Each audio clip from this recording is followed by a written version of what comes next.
Okay, the decision was made to head back the same way, and I'm turning the camera on, and it's probably about where I turned it on last time actually, but this way we should be going straight back by the bit where I got stuck. Should be a nice bunch of marks around there. Now everything's going fine with the car. There is absolutely no problem with it. I'm using much more momentum this time, and I know which line I'm going to be taking. I will not be going the beach way when I get to it. There is a track above us that as soon as I get a chance to get up onto, that's where I'll be going. I think this is my chance here. Oh no, that's two people that I passed last time.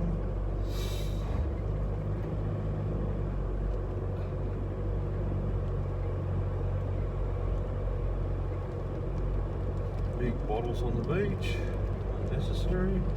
Right, these are the cars that were furthest down the beach, I believe. That might be my prints from last time. Oh, that's why I came down. It's shit up there. Okay, let's stay on this bit for now. And I'll come around them with as much pace as I need. And then I'll go back onto the line just beside them. I saw them all in the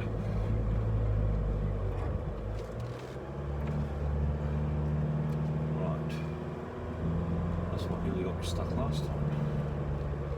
I do want to get up onto that bit there. I reckon it's better up here. So use all the pace I can. Up and around here. Oh, that gets too skinny. Sorry. Oh, fuck yeah. Sorry about the language. But that there is me absolutely puckering, and the difference that really low pressures make. Now last time that would have been a catastrophe, I reckon. That's what got me stuck, exactly a moment like that. But this time around, as you see, even though I pooped my pants, not literally this time, another story, but yeah, we got through it. That's good, that's good. Now these are definitely my tracks because nobody had been down past here. Nobody came anywhere near me, and this should lead straight up to the higher line, which is exactly where I want to be, because this opens up onto another path. It's a bit humpy,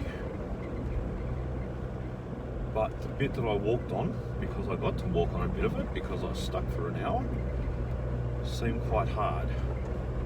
All I've got to do is find it when we get there and have much more momentum this time around as well than I did last time. They're my tracks from where I was stuck.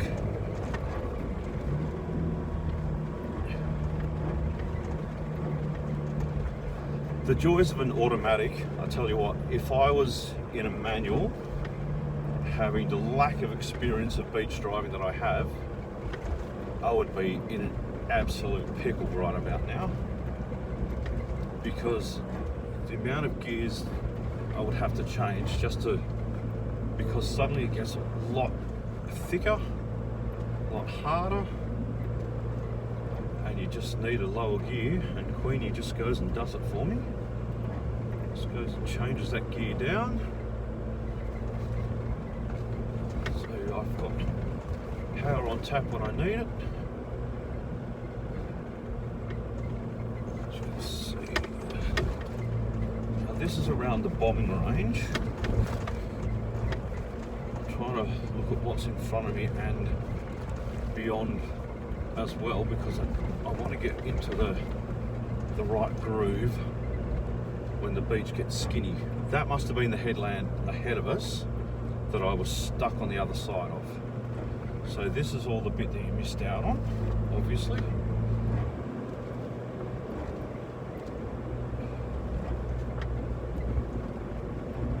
Queenie's doing brilliantly this time. The only reason she wasn't last time was my error. As I said, I read my pressure gauge completely wrong. Instead of going for 16 pounds, I actually went for, excuse me, beautiful. I actually went for 18 pounds, which was not where I wanted to be at all. I wanted to get it much lower than I'd ever had it before.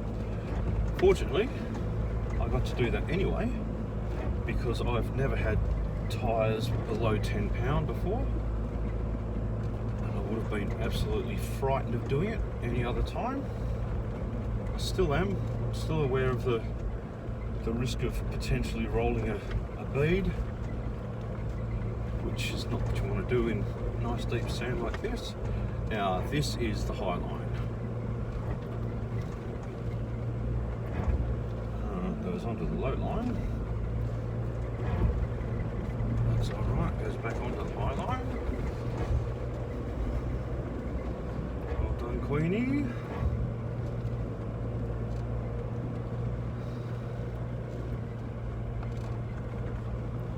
Okay, I've already been on this bit. Still, there's about 750 metres past this headland. That is where I got stuck last time. Coming the other way, obviously. Now hopefully I can pick the right line at pace. I do not want to stop. I want to keep a bit of momentum going.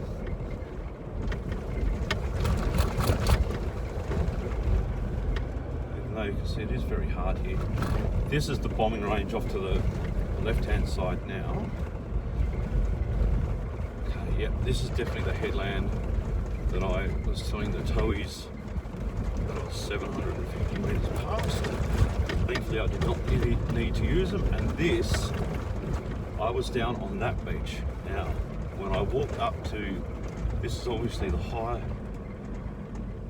tide track. Oh geez. And it is much firmer up here than it is down there. So I'm not going to continue on with the ridiculous pace. There is a bit over here. I'll be able to see where I got stuck up the top here. I'm going to give it some stink then.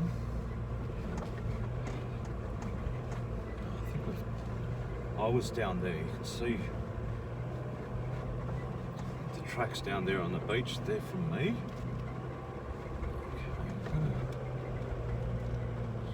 Picking it up a little. Yep, that's the headland behind me. About 300 metres away from it now, so I should be around about 200 or 300 metres from where I was stuck, I reckon. This track is much better than the one I was on, but here it gets deep. I want to stay in that high line so I get back in the groove. There we go. Well done, Queenie. Well done. It is down there that I was stuck.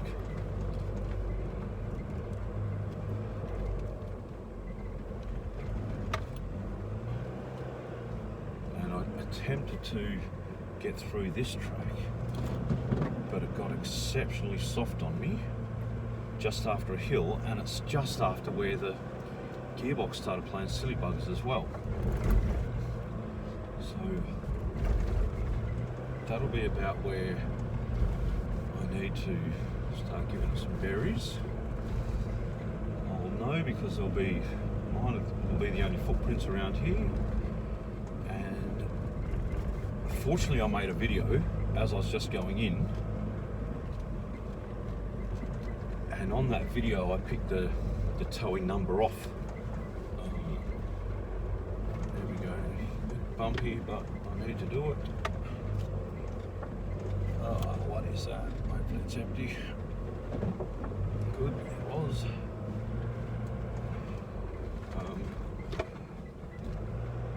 this is where I was stuck. I think it got soft there, or it was one of these ones anyway. It'll be this one. This is it.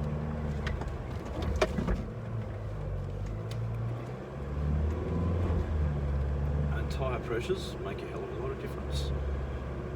This is where I was getting the temperature warnings. I'm going to float this back down here because I know that it is actually firmer down here once you get past all that shite. And there's tracks there. That might be mine, that might not be.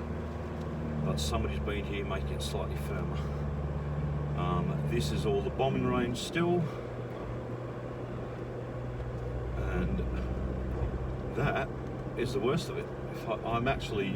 I was so tensing all the way through that. I don't know if you heard it in my voice or not. But yeah, I was really wasn't relaxed at all through that. Which is good. I'm glad that I wasn't.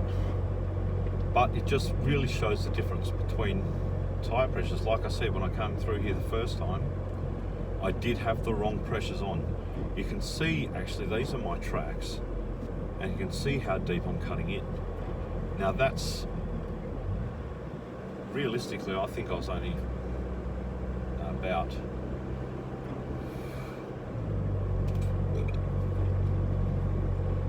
2 or 3 pounds off where I thought I was, which was probably still not enough, come to think of it. Now, finding the way off the beach is going to be tricky. I think I actually want to be higher than this. I don't actually like driving in this bit too much. I love beach driving, don't get me wrong, but today has been one hell of a learning experience. Is this the entry and exit point, or is this still the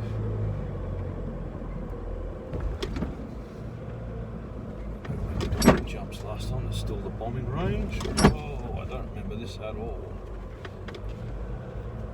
I'm going to take it up to the high line. I remember those buckets. There we go. So I've definitely been through this bit before.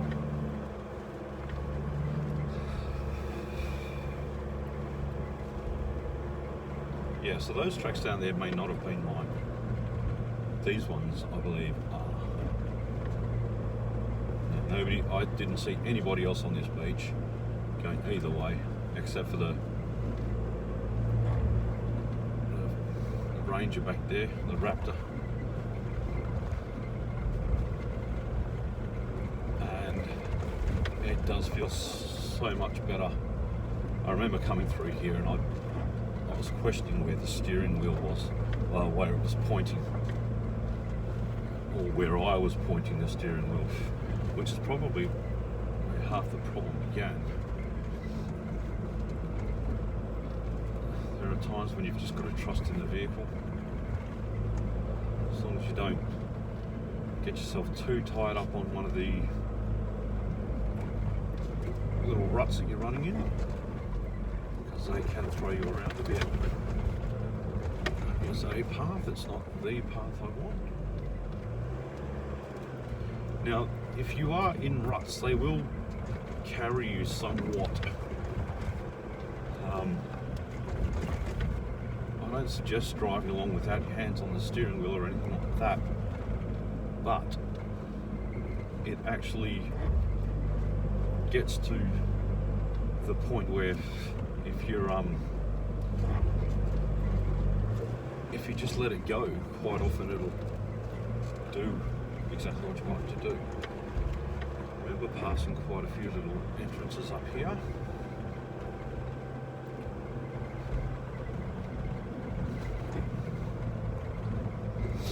Is this it? Is that it?